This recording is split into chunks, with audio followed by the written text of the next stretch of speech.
What's up guys, this is Scotty with Trek Pro City. Today we are talking about tubeless.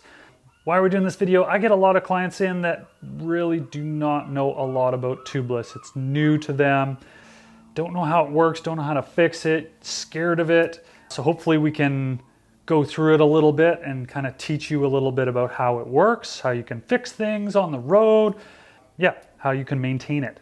So what is tubeless? Tubeless is, there's no tube. Essentially, you've got your wheel and there is a tape that is sealing the holes in the rim. A tubeless tape. There's lots of different variations of tubeless tape out there. We sell like aftermarket Spank stuff. There's Stan's tape. Stan's No Tubes is definitely one of our brands that is synonymous with tubeless and probably one of the industry leaders and the first ones out there. But there's many different variations of rim tape that will seal your rim. Now you do need a tubeless compatible rim before you start dabbling in tubeless. But a lot of bikes these days are coming with it, and almost all new wheel sets are coming tubeless compatible, including this very fancy classified wheel, which we'll talk about later. Stay tuned. Anyways, so we got our tubeless rim tape. This one is so well done that it doesn't even have a hole in it for our valve stem yet. But eventually we will poke a hole in that and we will put our valve stem through that hole and into our rim. Okay, and so it looks like there's a tube in there once we mount a tire, but essentially this is going to go through the hole and we are going to use this lock ring here to kind of thread on and secure it against the rim so it's stuck on the rim. And then we got our valve stem so we can inflate the tire. Now, so once we put our valve stem in there, we're gonna pop that guy in, and we're gonna take our tire. It needs to be a tubeless tire, although a lot of tires now are tubeless. And we're gonna put half of our tire on, okay? Just like we normally would. Now, if this was a tube system, we would then put a tube in, but we wouldn't have our valve stem in there. And we would put the other side of the tire on and inflate it. But instead, we're gonna put, what I like to do is put both beads of the tire on. So two sides of the tire, tire's completely on, our valve stem is in the rim. And then what I do is, you need to get some sealant inside of there. So this is kind of the goop that holds everything together. At the shop, we've got some of the Bontrager tire sealant as well as the Stan's No Tubes. It all works. It's all good stuff in my opinion. I like the Bontrager because it's got a little bit more like glitter in it. Stan's makes a race formula that's like really thick. Essentially with a, let's say we were setting up this gravel wheel with a new gravel tire, I would probably end up using at least an ounce of sealant, if not maybe closer to 2 ounces, especially on the rear wheel for a new setup. Because that tire is going to absorb some of the sealant and it's going to leak into all the holes and stuff. You want to be a little bit generous with it. Depends on the volume of tire. You know, if you're putting a big 29er downhill tire on there, you're probably going to want to use 2 ounces for sure. And if you're doing more of a road setup, you can get away with like an ounce or so if you're going maybe running a 28C tire or something like that. What I do is I actually remove the valve core. So valve core remover tool is a critical tool to have if you are doing tubeless setup. Now you can be lazy and you can use like a set of needle nose pliers or something to get onto your valve core there. But essentially once this is in the wheel, I can remove the core. A lot of people don't know this either. Once you remove the core, you can put that down and then you have access inside of the tire. It's just basically a straight line all the way through.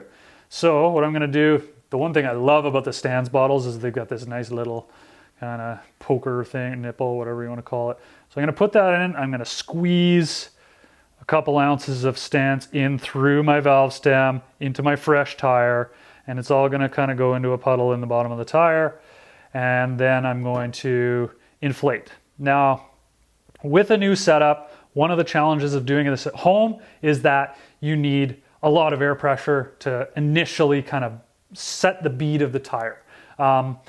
There's a couple ways to do it. If you have an air compressor, you got all the power you need. So with an air compressor and a chuck, blast it on there, it'll blow up and it'll seal in theory right away. You get your valve core back on nice and quick, put it on, tighten it up, and then you'll probably have to top up the air a little bit. and then you grab your wheel with your stands in it and you kind of just give it a good slosh around and get all that sealant sloshing around in your new tire setup. Up and down, blah, blah, blah. Put it on your bike, go out for a ride around the block, go ride for half an hour. That'll help kind of get the sealant all into the space that you want it to be in. And that's pretty much it for setting it up. In theory, it should work well. Sometimes if you, like when you're putting your tire on, you use a tire lever, you might break your rim tape, and that's gonna cause a hole, and then you're gonna get sort of your sealant seeping out of your rim and stuff. Well, you're gonna have to take everything apart and put a new tape on. That's annoying. So be careful of that when you're putting things together. Sometimes it might just leak near the valve and you just need to tighten it on a little bit more. Tighten your valve on a little bit more. So those are just minor kind of setup things from my experience. Another great way to do it at home is with like one of these style of pumps. So this is an air canister. So I can take a normal floor pump, put it on here, and jack up a whole bunch of pressure in here, and then take this with me, maybe on a road trip if I was going to set up some new tubeless or whatever. And it's got its own little head. You shove that onto your pump or onto your valve. Let's pretend this is in the wheel like that. Oops, that's my Presta. Lock it in place, flip the lever, all your air goes in right away. So this is like a portable air compressor. Pretty nice to have. And if you've already got a floor pump, but you don't have a compressor, but you like tubeless, not a bad way to go. Okay, so that's getting it set up. Once you're set up, your tire will probably leak a little bit more frequently in the first few weeks. So you're gonna need to pump it up pretty much every ride. Check it, pump it, ride it, check it, pump it, ride it. After a few weeks, all the little holes, nooks and crannies should be quite well sealed, and you should have no issues. If you still do, maybe there's a small hole in your rim tape, probably not. Sometimes you didn't use enough of the sealant. Quite often we'll just remove the valve core and pump another ounce of sealant in there and then close the core back up and pump it up again. And that usually fixes it. For some reason, it's always the rear wheel that leaks faster than the front, but that's just Murphy's Law. So that's tubeless setup in a nutshell.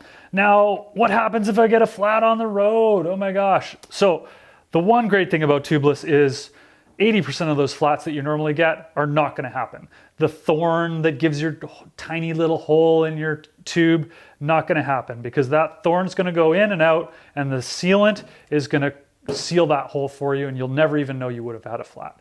Same with little nicks from a small piece of glass or who knows, tiny things from the road. I've seen some amazing things seal with a tubeless setup. Sometimes, however, you hit a rock too hard or something and you slash your tire, you get a bigger hole and all of a sudden your tire just starts spewing white stuff or blue stuff all over the place. It's like, oh my gosh, I got a flat on my tubeless. What do I do? The first line of defense is a plug. Okay, so this is like an old school car tire plug.